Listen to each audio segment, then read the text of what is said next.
NSSൻ്റെയും SNDPയുടെയും general സെക്രട്ടറിമാർ നടത്തിയ വാർത്താസമ്മേളനത്തെ അധികരിച്ചാണല്ലോ ചർച്ച സെറ്റ് ചെയ്തിരുന്നത്. പക്ഷേ ചർച്ചയിലുടനീളം വെള്ളാപ്പള്ളിയുടെ പ്രശ്നങ്ങളും പ്രസ്താവനകളും നിലപാടുകളുമാണ് ചർച്ച ചെയ്യപ്പെട്ടത്.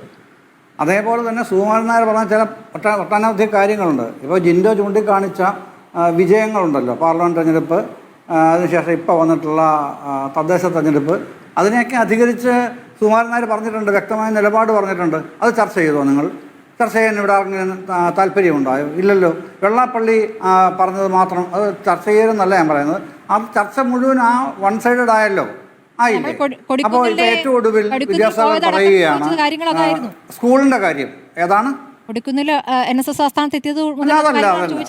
കൊടുക്കുന്ന? അതൊക്കെ ഒരു 2 മിനിറ്റ് അല്ലേ ഉള്ളൂ. ഇത് ചർച്ച നമ്മളെല്ലാവരും കണ്ടുകൊണ്ടിരിക്കുകയല്ലേ, പങ്കാളികളല്ലേ, അറിയാമല്ലോ, എല്ലാവർക്കും അറിയാമല്ലോ. വിദ്യാസാഗറിന് വെള്ളാപ്പള്ളിയുടെ വ്യക്തിപരമായ വിരോധം തീർക്കാൻ ഈ ഫ്ലോർ ഉപയോഗിച്ചു, അദ്ദേഹത്തിന് സ്വാതന്ത്ര്യം, ഒന്നും പറയാനില്ല. പക്ഷേ വസ്തുതകൾ പറയാൻ കൂടെ ബാധ്യസ്ഥനാണ് അദ്ദേഹത്തെ പോലുള്ള ആദരണീയരായ വ്യക്തികൾ എന്നുള്ളത് മറന്നു പോകരുത്.